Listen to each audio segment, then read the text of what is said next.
Olá, professores, como vocês estão? Eu espero que estejam todos bem, com muita saúde. Bem-vindos a mais um ATPC da Diretoria de Ensino da região de São Bernardo do Campo. Eu sou Elizabeth e tenho aqui comigo também o professor Mário, que ele é de Educação Física e está aqui na equipe com a gente, vai ajudar no apoio tecnológico. O tema que a gente vai tratar nesse ATPC, ele é de saúde mental.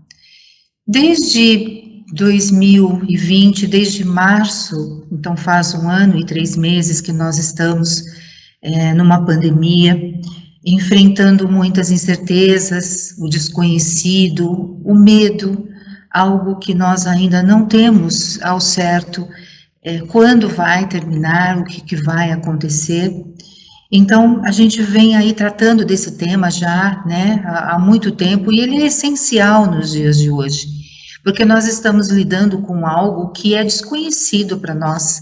Nós mudamos muito a nossa realidade, a forma como aprendemos, a forma como ensinamos, mudamos uma série de coisas. E neste meio tempo, nesse caminho, o que nós fazemos para que a gente mantenha a nossa saúde mental? É possível? Como é possível? Nós não temos nada pronto, não há uma solução mágica, não há neste ATPC uma resposta pronta para ninguém. Apenas nós vamos trilhar um caminho para ajudá-los a sentir bem-estar e a questioná-los a respeito de como está a sua saúde mental. Eu espero que ele seja bastante proveitoso para todos, que a gente possa tirar exemplos, lições e ajudar sempre. Então, vamos começar. Para que a gente possa falar um pouquinho, iniciar no tema mesmo da saúde mental, é necessário que a gente veja alguns conceitos. E quais são eles? Afinal, o que é mente? Qual a relação entre saúde da mente e o cérebro? É preciso cuidar das emoções para cuidar da saúde da mente. Então, durante este ATPC, nós vamos tratar alguns temas para se chegar lá dentro do tema central, principal, saúde mental. As palavras emoções e sentimentos são 2 palavras sinônimas, mas o significado delas é bem diferente. A palavra emoção vem do latim emovere, onde e significa energia e o movere, movimento. Toda emoção existe para movimentar a vida, para gerar respostas e comportamentos que garantam a nossa sobrevivência. A cada experiência, o cérebro recebe um estímulo, liberando hormônios que seguem um caminho neural. Esse caminho que ele segue vai gerar um estado emocional positivo ou negativo. O estado positivo das emoções, como alegria, amor, ele vai liberar hormônios de dopamina, serotonina e endorfina. O estado emocional negativo, ele gera hormônios como adrenalina, ele libera esses hormônios, né, a adrenalina. As emoções, elas são classificadas em primárias e secundárias. As emoções primárias também são chamadas de emoções básicas. São as emoções inatas, presente na nossa rotina do dia a dia. As emoções secundárias, elas são emoções sociais ou adquiridas, uma aprendizagem social. Ela está relacionada às nossas experiências, como o ciúme, a culpa, a vaidade. As emoções, elas são exteriorizadas, porque nós podemos ver, através de gestos corporais, como a pessoa se apresenta. Exemplo, o estado de tristeza. Nós conseguimos reconhecer na pessoa que ela está triste, porque ela pode ter o olhar baixo, ela vai apresentar um rosto totalmente contraído, então nós enxergamos isso. E principalmente agora na pandemia, com a questão do uso da máscara, nós vamos enxergar aí um sorriso no olhar, nós vamos poder perceber um sorriso no olhar, por isso ela é exteriorizada, nós podemos contemplar, enxergar através de um gesto corporal. Já o sentimento, ele é criado pela emoção, ele é a maneira como interpretamos nossa emoção. de como a pessoa se sente diante de tal emoção. E ele é interiorizado, porque nós não conseguimos enxergar através de gestos corporais. Vamos colocar aí o exemplo da tristeza. Eu consigo enxergar uma pessoa quando ela está triste pela fisionomia que ela se apresenta, e essa tristeza pode levar a uma depressão. Essa depressão eu não consigo enxergar em que grau está, nem se ela já está com a depressão, porque é uma tristeza mais profunda, mais prolongada, ela decorre de um período maior, que a tristeza leva e pode levar a uma depressão. Portanto, é um caminho a ser seguido e nós não vamos conseguir enxergar o grau que está essa depressão na pessoa. Então, podemos dizer que a emoção é reação, enquanto o sentimento é construção. A tristeza é uma emoção e a depressão é um sentimento. E o cérebro e a mente? Qual a diferença? O cérebro é a parte física, concreta, biológica, tem peso, aparência enrugada. É o órgão que se encontra na cavidade craniana. É composto de células do sistema nervoso, os neurônios, de conexões entre as células, as sinapses, e os neurotransmissores colaboram para as diferentes partes do cérebro se comunicarem. Ele cria a imagem que gera o sentimento. Já a mente, ela é a parte abstrata, é o resultado do funcionamento do cérebro, os pensamentos, os sentimentos e as emoções. Controla a forma como reagimos às experiências que vivenciamos, até mesmo o funcionamento do nosso corpo. É o local onde estão gravadas as nossas crenças, medos, fobias, onde estão os processos inconscientes. Não existe a mente sem o cérebro, e o cérebro não serviria para nada do que fazemos se não houvesse a mente. Então, o que é mente? É o resultado daquilo que se passa em nosso cérebro. Está intimamente relacionada ao estado de consciência. A experiência mental é sempre subjetiva, vivenciada pelo próprio sujeito e nunca acessível a uma outra pessoa. Reconhecer a mente é o início de todo o processo da saúde mental. O conceito conhecido é de que a saúde é a ausência de doenças. Mas a Organização Mundial de Saúde, a OMS, ela define saúde como um estado de completo bem-estar físico, mental e social, e não apenas a ausência de doença. A saúde emocional, a saúde física, a saúde mental formam um conjunto e precisam estar em equilíbrio para sentirmos bem-estar e termos qualidade de vida. Corpo e mente precisam estar saudáveis. Nosso corpo é uma máquina e precisa estar perfeitamente ajustado para poder funcionar bem. O que é saúde mental, então?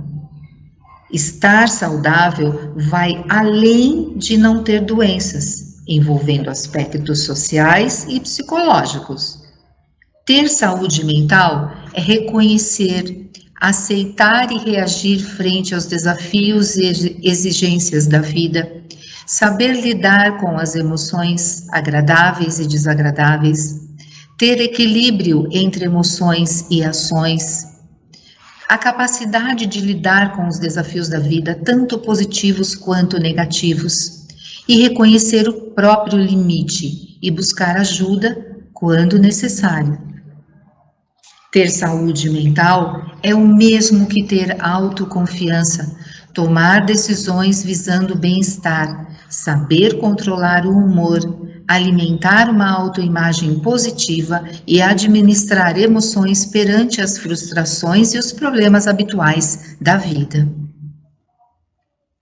O dia 10 de outubro, ele foi criado e ele é conhecido como Dia Mundial da Saúde Mental. Ele foi criado pela Federação Mundial de Saúde Mental, a World Federation for Mental Health, em 1992. E foi criado para chamar a atenção em escala global das pessoas e dos governos para o cuidado com a saúde mental. Já Janeiro Branco é a nossa campanha, é a campanha brasileira. Ela foi criada, iniciada em 2014 pelo psicólogo mineiro Leonardo Abraão, para contribuir com uma cultura de cuidado com a saúde mental e emocional também, e ajuda no autoconhecimento e autocuidado entre as pessoas. Em 2021, o lema da campanha foi Todo Cuidado Conta. E por que o mês de janeiro foi escolhido? Nós temos dentro da nossa cultura o janeiro passar do ano, do dia 31 de dezembro para o 1º de janeiro, para o primeiro dia do ano novo, que nós fazemos planos, temos sonhos, planejamos, colocamos metas que vamos cumprir ou vamos tentar cumprir. Então, janeiro é um mês de início, de reinício, de uma busca, de uma tentativa de melhora, de algo que está por vir. E branco, por que a cor branca?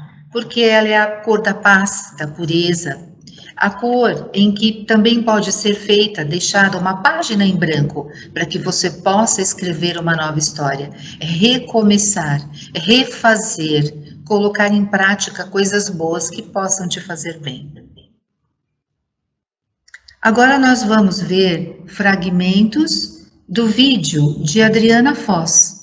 A Adriana Foz é mestre pela Psicologia Médica e Psiquiatria pela Unifesp, educadora pela Faculdade de Educação da USP, FEUSP, pós-graduada em Psicologia da Educação na USP, especialista em Psicopedagogia e Neuropsicologia. Vamos assistir? Entendemos hoje que ensinar e aprender faz parte de um todo e advém tanto dos seus aspectos cognitivos quanto emocionais. Aprender envolve conexão, envolve vínculo, porque tem alguém interessado na sua aprendizagem, né? O professor, o mediador, o educador tem um interesse que o aluno aprenda, que o outro aprenda, que o outro se transforme, que o outro tenha interesse, que cresça, que se diferencie para ser igual e diferente. Sim, somos diferentes. Reagimos diferentemente a estímulos diversos, sentimos e percebemos o mundo de maneiras muito individuais. Mas também, sim, somos iguais na necessidade de estímulos, de afeto, de interesse. Nos emocionamos, precisamos viver emoções para aprender. Aprender a perceber, identificar e manejar as nossas emoções. Trocar afetos, estímulos, pensamentos, desenvolver emoções e pensamentos, tudo isso faz parte da mente. Então, buscar, falar e cultivar a saúde da mente tem tudo a ver para a seara educacional.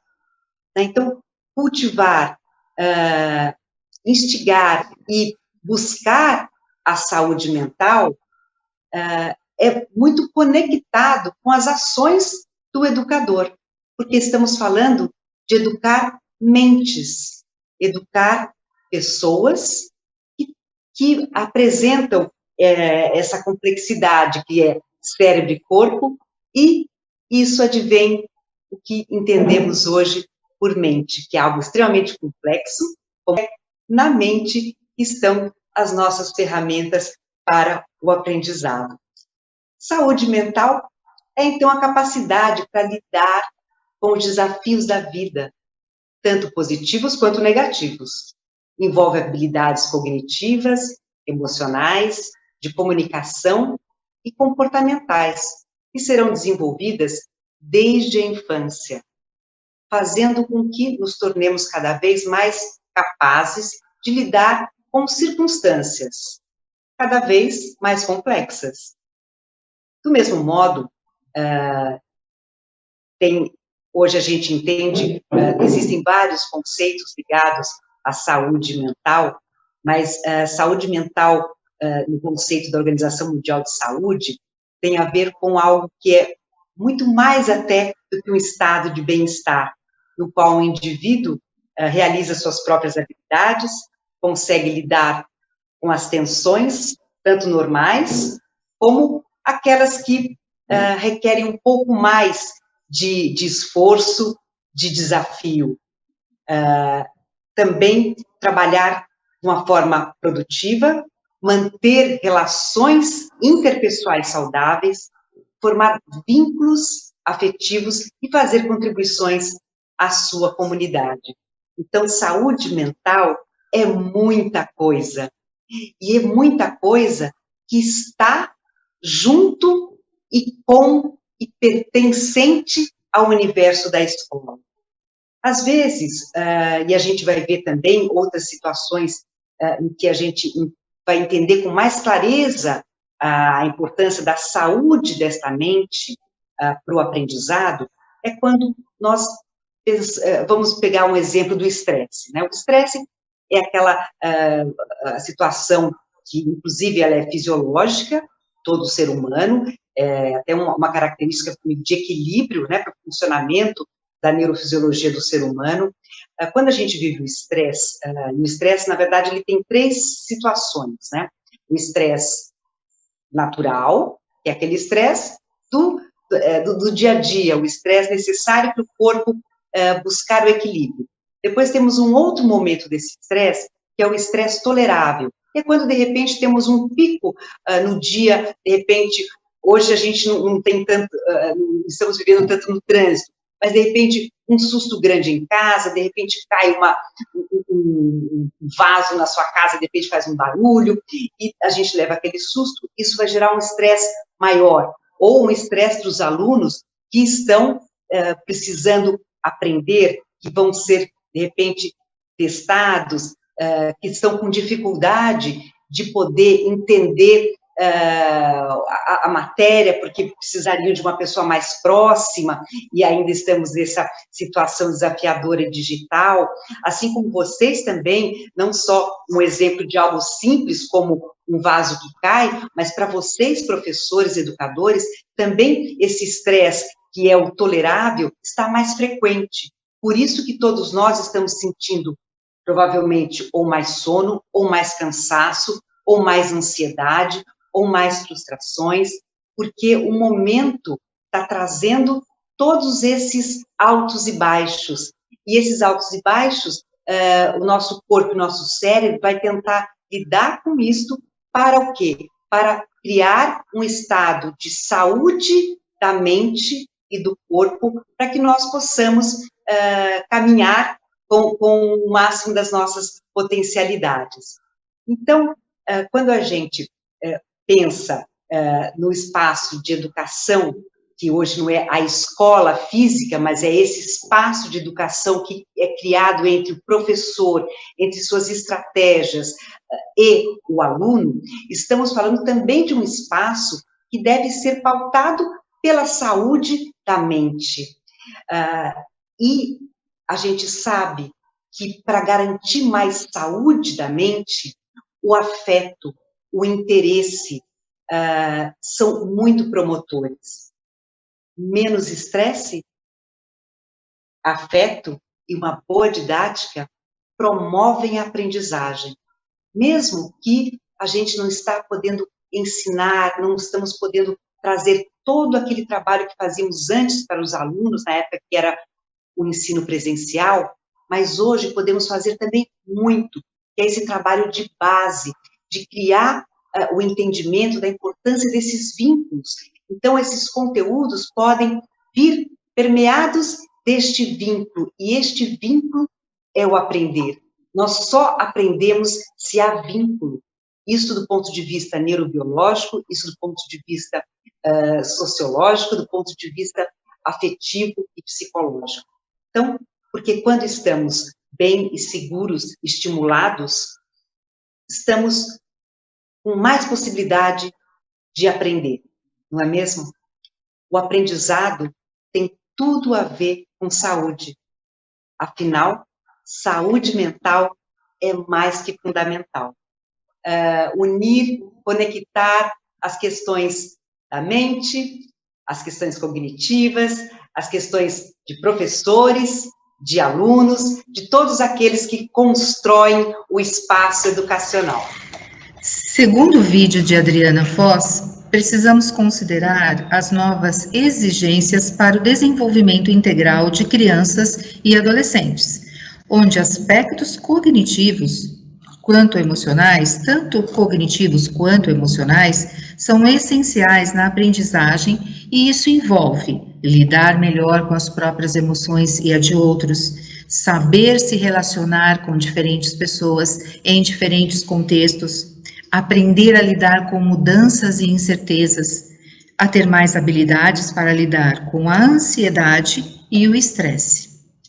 É o criar vínculos para uma melhor aprendizagem. Há alguns sinais que podemos perceber onde existe a possibilidade de haver algum conflito com o estudante, como queda no rendimento escolar, isolamento, agressividade, tristeza e choro sem razão, sinais de autoagressão, falas ou expressões sobre o desejo de morrer. Não podemos esquecer a fase que estão passando, que é a adolescência, onde mudanças de humor são comuns.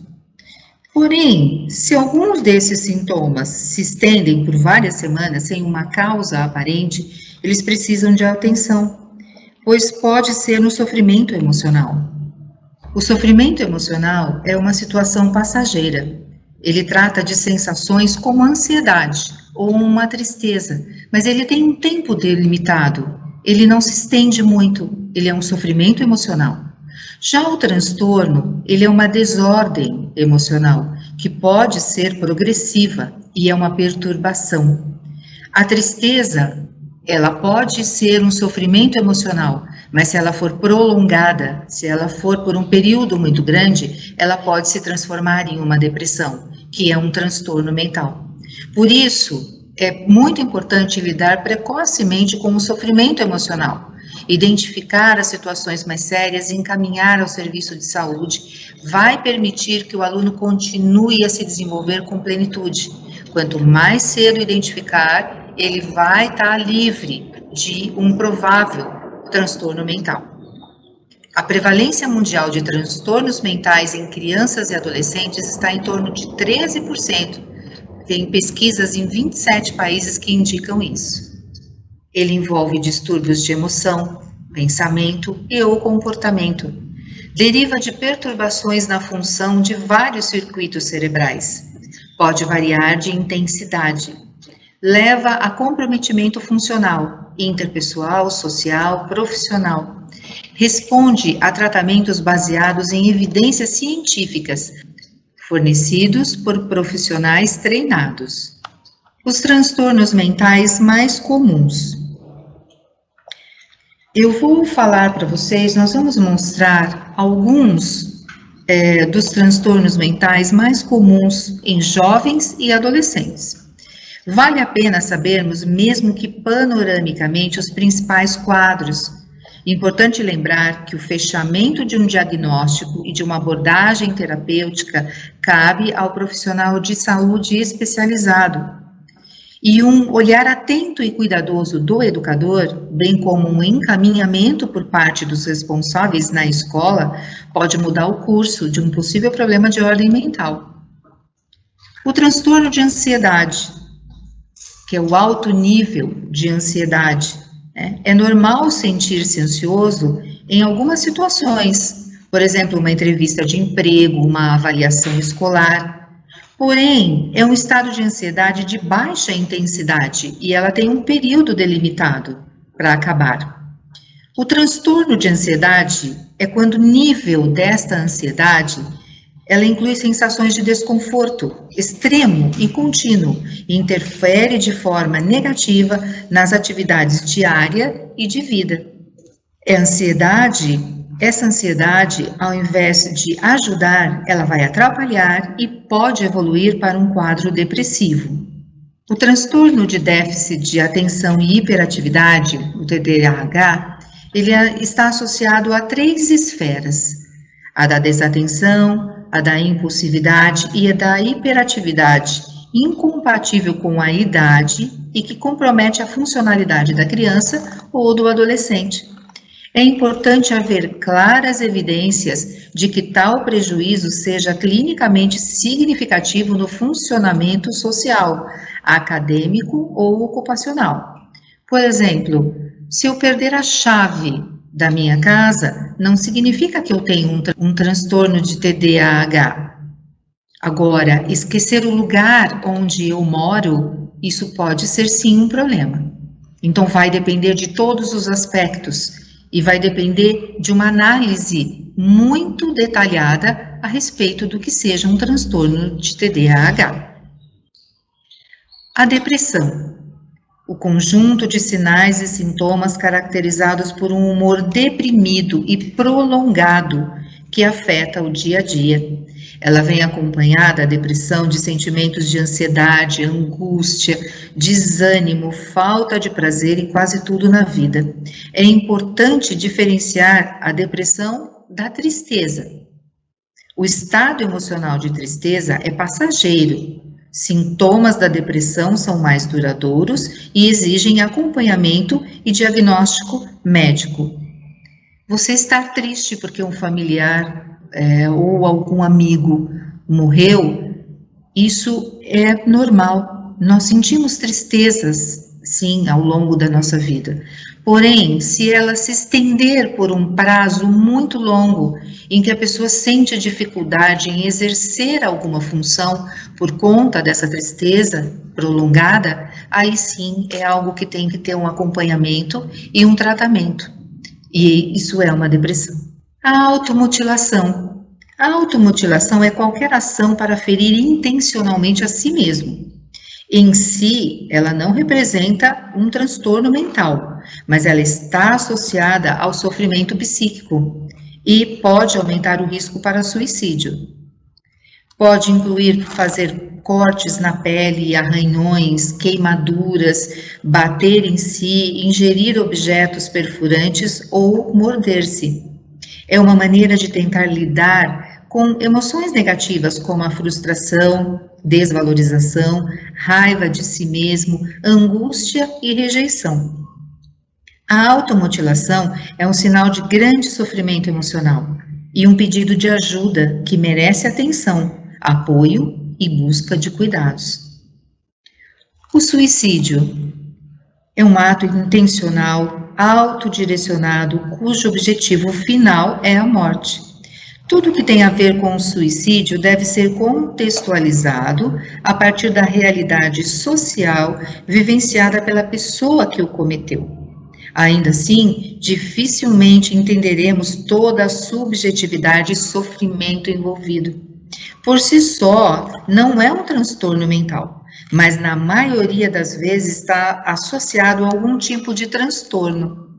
Pode estar associado com a necessidade de acabar com a dor, um pedido de ajuda, pode haver a motivação de abalar ou fazer sofrer outras pessoas. Eu tenho aqui alguns transtornos mentais que nós trouxemos, que eles são mais característicos de jovens e adolescentes, mas nós não pretendemos acabar aqui unicamente com essa explicação. Todo o contexto de transtornos mentais, ele vai muito além, ele tem toda uma responsabilidade de detalhar cada item e não é tão simples assim. Nós trouxemos aqui apenas panoramicamente. Eu acredito bastante que cabe em um outro momento, em um outro ATPC, nós abrirmos e intensificarmos esse estudo em cima dos transtornos mentais. Professores, agora nós vamos ver mais um vídeo do especialista Anderson Rosa, que é graduado em enfermagem, mestre e doutor em ciências pelo programa pela EPE, Unifesp, professor adjunto do Departamento de Saúde Coletiva da Escola Paulista de Enfermagem da Unifesp. Atualmente é pró-reitor de assuntos estudantis da Unifesp. Vamos assistir? Qual que é a relação que a gente pode estabelecer entre as áreas da saúde e da educação e o que cabe aos educadores e à escola dentro desse universo, dentro desse trabalho. Do ponto de vista conceitual, acredito que o conceito que mais se aplica nessa interface é o conceito de promoção da saúde. Ele é um conceito relativamente novo, passou a ser usado mais frequentemente a partir da primeira conferência internacional sobre promoção de saúde mental, que foi realizada no Canadá, em 1986. E a promoção da saúde ele é um processo de capacitação da nossa comunidade para atuar na melhoria da sua qualidade de vida e saúde, incluindo aí uma maior participação no controle dos processos e da autonomia dessas comunidades. Vejam, então, que a promoção da saúde ele não é um conceito privado aos profissionais da área da saúde. Então, ele é um conceito amplo. Há até um debate se ele deveria se chamar promoção da saúde ou se talvez a gente deveria chamá-lo de promoção da qualidade de vida, que aí a gente tira essa questão da área da saúde e a impressão de que a promoção da saúde se dará por meio só de profissionais da saúde. Então, essa é a relação conceitual que eu acredito mais oportuna para a gente trabalhar com as questões também de saúde mental. Avançando um pouco na questão desse conceito, a gente sabe que a saúde é uma inter-relação de várias dimensões da nossa vida. É essencial que, para que haja saúde, a gente tenha paz, renda, habitação, educação, uma alimentação adequada, um ambiente saudável, recursos sustentáveis, equidade, justiça social e outras tantas coisas. Percebam que são conceitos muito complexos, e que não caberá exclusivamente nem a área da saúde sozinha e nem a área da educação resolver todas essas dimensões. Mas, obviamente, a gente tem um campo de atuação muito produtivo e muito possível para poder ajudar na promoção de saúde das pessoas. A gente tem uma outra dimensão que a gente chama de determinantes sociais da saúde, isso vocês sabem bem, cada escola e cada estudante nosso ele tem ali um conjunto de fatores que vão influenciar a possibilidade dele fazer escolhas ou não, e a possibilidade também dele ter saúde, ter mais qualidade de vida. Então, a saúde não está dissociada de outras dimensões da nossa vida. Percebam que a promoção da saúde ela está dividida em 5 grandes áreas de atuação. Então, são elas a implementação de políticas públicas, a criação de ambientes saudáveis, capacitação da comunidade, desenvolvimento de habilidades individuais e coletivas e a reorientação de serviços de saúde. Então, percebam que, por meio desse conceito, a questão dos serviços de saúde é apenas uma parte. Há outras tantas ações que estão para além da área da saúde que precisam ser desenvolvidas. Saúde e educação, no meu ponto de vista, são áreas interdependentes. A gente tem muitos dados epidemiológicos que mostram que um dos principais fatores que melhoram os indicadores de saúde é o aumento da escolaridade da população. Então, vejam a potência que temos. Várias doenças a gente sabe que diminui a incidência à medida que a gente aumenta a escolaridade das pessoas. Então, saúde e educação, elas são áreas interdependentes, elas não são metas em si mesmas. Eu acho que tanto a saúde quanto a educação se complementam. Vocês, educadores, sabem que estudantes que não estiverem saudáveis, ou mesmo a gente, enquanto educadores, se não estivermos bem, a gente não vai conseguir fazer o nosso trabalho de ensino. Então, por isso que eu acho que há uma interdependência entre essas duas áreas. Então, como a gente pode fazer da escola um ambiente promotor de saúde, e não só a escola, as relações que se dão no processo de ensino-aprendizagem? Eu acho que, primeiro de tudo, a gente tem que olhar para as questões da nossa própria casa, e aí seja a nossa própria casa, a gente enquanto profissional, se estamos bem, se estamos ali confortáveis de executar determinada ação, se a gente entende a importância desse nosso trabalho, isso é importantíssimo. E logo na sequência a gente tem que olhar para a escola. Então, de que forma se estabelece as relações nessa escola? Há algum foco de adoecimento que a gente consegue identificar nessa escola? Como se dá as relações de trabalho entre os colegas, as relações pedagógicas, elas são autoritárias ou não, elas são empáticas, elas são acolhedoras. Então, percebam que a gente começa promovendo saúde, né, na área da educação, nos preocupando em não produzir adoecimento, né? Então, a gente sabe que há diversas ações e diversas coisas que acontecem dentro do ambiente educacional que podem promover adoecimento, e aí não só responsabilidade, obviamente, dos profissionais e das instituições de ensino, mas das próprias relações sociais que se estabelecem nesses espaços. A gente sabe hoje o problema do bullying, das relações entre os estudantes, a questão das redes sociais. Então, acho que são vários fatores que permeiam a nossa atividade, que a gente vai ter que tentar identificar onde estão esses problemas e buscar aí, talvez, alternativas para minimizar. A saúde mental ela é extremamente sensível a esses acontecimentos externos, né? Então, tudo aquilo que é relacional na nossa vida, aquilo que desperta emoções, sejam elas agradáveis ou desagradáveis, acabam tendo uma influência muito direta na nossa condição de saúde mental. E aí, avançando um pouco mais, né, nessa discussão, a gente sabe que mesmo que fizermos tudo, né, que pudermos para promover saúde, para estimular fatores de proteção, pessoas ainda adoecerão, né? Pessoas podem ser, inclusive, nós, profissionais da saúde, que precisaremos de ajuda em alguns momentos da nossa vida, ou também os nossos estudantes. É importante a gente saber que a porta de entrada para o Sistema Único de Saúde sempre será a unidade básica de saúde, né? Então, as escolas busquem, né, as unidades básicas de saúde do território, busquem fazer aí parcerias com essas unidades básicas de saúde.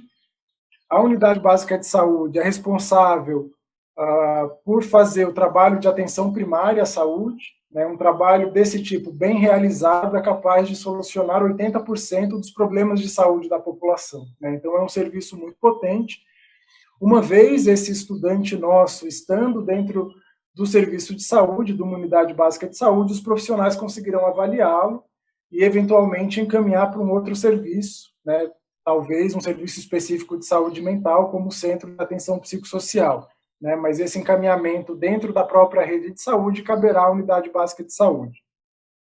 Lembrar que o momento que a gente encaminha um estudante nosso para um serviço de saúde, a gente mantém uma corresponsabilização no atendimento desse estudante, né? Então, a gente sabe que durante o processo de acompanhamento desse estudante, a escola pode ter um papel fundamental de acompanhar a evolução desse estudante, como eventualmente ele está respondendo ou não a um tratamento. Então, tanto o serviço de saúde quanto o da educação, eles podem trabalhar em parceria num projeto de tratamento, num projeto de acompanhamento à saúde desses estudantes, né? Isso é muito importante, é desejável para as duas áreas. Lembrem-se, né, que às vezes uma das manifestações de alguns problemas de saúde mental é justamente um prejuízo aí do rendimento acadêmico, uma dificuldade das relações sociais que se estabelecem no ambiente escolar, né, e que esses são sinais importantes, tanto de um agravamento de um problema de saúde, quanto de uma melhora, quando um tratamento está sendo efetivo. Para encerrar, né, eu sei que parece muito desafiador trabalhar com essa dimensão da saúde, né? A gente sabe quantas atribuições as escolas e os educadores já têm, quantas responsabilidades já existem, mas eu entendo, né, que ter um ambiente saudável, termos pessoas saudáveis, vai favorecer também o processo de ensino-aprendizagem. Melhoria da qualidade de vida. Isto é promoção de saúde. São ações que visam melhorar a qualidade de vida e saúde de pessoas e comunidades. Trata-se de um conceito positivo que integra várias dimensões individuais, sociais, ambientais, culturais, econômicas e políticas. E como cuidar da nossa saúde mental?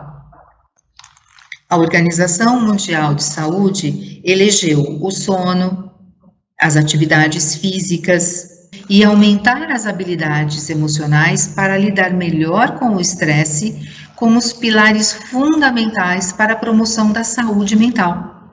Alimentar-se corretamente, beber água regularmente, praticar o autocuidado, desenvolver ações simples como mudanças de hábitos, iniciar alguma atividade que traga alegria ao fazer. Essa mudança de hábito, ela está relacionada com começar uma atividade nova, alguma coisa que você não estava acostumada a fazer, mas que vai te trazer em um determinado momento alguma alegria ao fazer, algo que você estava aguardando, e por uma oportunidade agora você vai começar, e que vai te ajudar a ficar mais tranquilo, a estar mais sossegado. Com tudo isso, o autocuidado, ele é essencial para a saúde mental. O autocuidado é o cuidado que você tem com você mesmo. E olha como ele é importante, porque ele não é apenas de uma única esfera. Ele tem um cuidado físico, emocional, autocuidado físico, emocional, social e mental. O cuidado com o corpo é o cuidado físico, essa alimentação saudável, praticar atividade física e dormir bem. O emocional é o lidar de maneira positiva com todos os sentimentos que existem dentro de si, desenvolver a gratidão. O social, manter contato com pessoas que te apoiam, praticar a empatia e a solidariedade com o próximo. O autocuidado mental, ter um hobby, ler um livro, ver um filme, desenhar ou atividades que estimulem a criatividade. E quais são os benefícios de praticar o autocuidado? Ele melhora a autoestima e a autoconfiança, aumenta a criatividade e a produtividade, ajuda a controlar a ansiedade e desenvolve o autoconhecimento. Olha, professores, muito importante, aprenda a dizer não. Nós temos como nossa cultura, por várias vezes, a questão de não saber dizer não às pessoas. Todos nós temos um limite, todos nós podemos chegar até tal ponto, e cada um tem o seu. Por isso que nós somos cada um ser humano diferente, porque cada um vai ter o seu propósito de vida e o seu limite a chegar.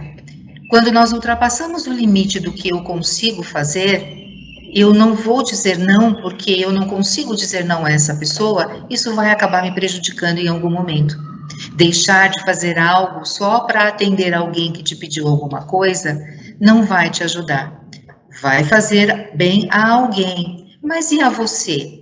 Como é que você vai lidar com isso?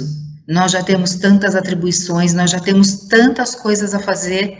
Será que nós já não estamos no nosso limite? Será que nós já não estamos lá dando também um alerta de que precisamos parar um pouco para respirar? Aprender a dizer não também é um exercício valioso. Conheça o seu limite, até onde pode chegar, até onde pode ir, e aprenda a falar não, porque isso pode te trazer benefícios. Isso é um cuidado que você tem com você mesmo, é o autocuidado, é o olhar para si e dizer, posso ir até tal ponto, daqui eu não consigo passar. Porque tudo isso eleva nossa autoestima e ajuda no processo de ter e manter a saúde mental. A autoestima, que é o apreço que nós temos por nós mesmos, que é adquirido quando nós temos autorrespeito, autoaceitação, autoconfiança. Então, todo este poder que nós vamos nos permitir ter e vamos nos valorizar, vai acabar ajudando também. Se nós não cuidarmos de nós mesmos, como nós vamos fazer isso? Primeiro precisamos estar bem, primeiro precisamos estar com a nossa consciência fazendo o que podemos, dentro do limite que podemos, e aí sim usar a empatia para poder trabalhar com o próximo. Se não estivermos bem, nós não podemos ajudar os demais. Professores, foi montado pela equipe do Conviva de São Bernardo do Campo uma série chamada Saúde Mental.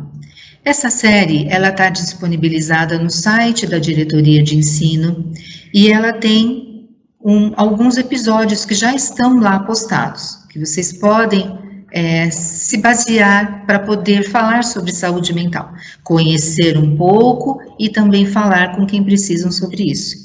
O primeiro episódio é o que é e como cuidar da saúde mental. O segundo fala da autoestima, do autocuidado e da escuta ativa. E o terceiro episódio é o autoconhecimento. Todo esse material ele está disponibilizado para vocês. É entrar lá, se basear nos vídeos, são vídeos curtos, que nós vamos, da equipe Conviva, fazendo e aos poucos colocando e ampliando este repertório todo, os episódios da série. Vocês podem acessar pelo site da Diretoria de Ensino e aprender um pouquinho mais. Esse último material que nós trouxemos aqui, a autoestima, o autocuidado, ele está lá, inserido dentro desses vídeos, que vocês podem ter uma compreensão maior desse material. Eu espero que vocês tenham aproveitado este ATPC dessa semana, que vocês cuidem de vocês, que vocês, em primeiro lugar, pensem que é necessário cuidar de si mesmos, ter um olhar atento a cada um de vocês, para que vocês possam estar firmes, fortes, para enfrentar o que tiver. Professores, a luta não é fácil, nunca foi, mas agora, em período de pandemia, a saúde mental é um tema muito importante. Você precisa estar atento a ela, se fortalecer, estar seguro dos seus sentimentos, das suas emoções, trabalhar o seu autocuidado, a sua autoestima, para você poder seguir a sua carreira, o seu ensinamento e passar o seu conhecimento. Espero que vocês aproveitem bastante esse material, se coloquem em primeiro lugar, vejam aquilo que é importante para vocês, para que vocês possam estar fortes, firmes, para passar todo o conhecimento que é necessário, não só na escola, mas na vida, com os seus familiares e com todos aqueles que vocês queiram bem.